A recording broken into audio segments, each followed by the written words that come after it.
Most people, when they say Church Street Station, refer to one of two things. It's just the attraction started in the 1970s by Bob Snow, or it's the train depot that's located on the property of that attraction that was built in 1889.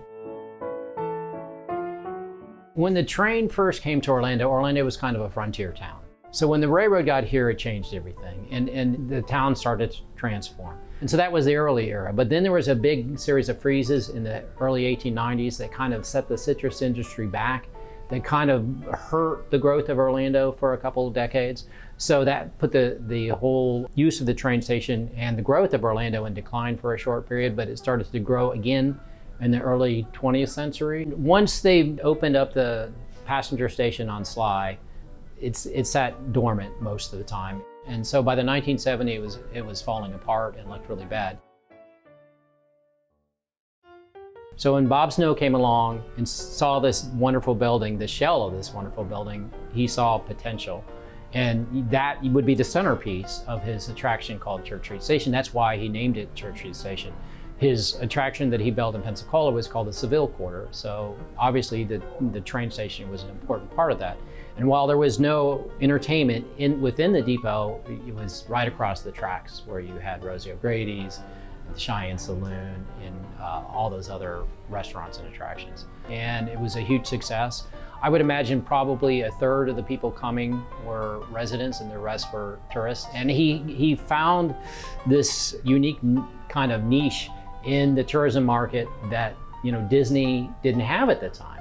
Nighttime entertainment complex. So there used to be people coming from the tourist areas coming downtown to Church Street to do all these wonderful nighttime activities. And there really wasn't a downtown night scene at all.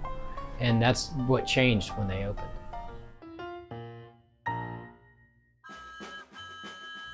Rosie O'Grady's was this wonderful Dixieland jazz club. There was a stage in the center. The waitresses were also can-can dancers, so they would put their trays down and get up on the stage and dance the can-can. And there were two bars on either side, and in the middle were these old railroad benches where you would sit. And everything in there was genuine because Bob Snow would go to all these antique auctions all over the world and find these items of buildings they were about to tear down and bring them in. So there was these great, huge train benches from other train stations all across the country, all across the world. And it had a timeless quality, like you were actually back in time when you were there. And it was something about the lighting, the smells, the sounds, just transformed you. And it was magical. And the space really created that environment that just took you back in time. And it was great fun.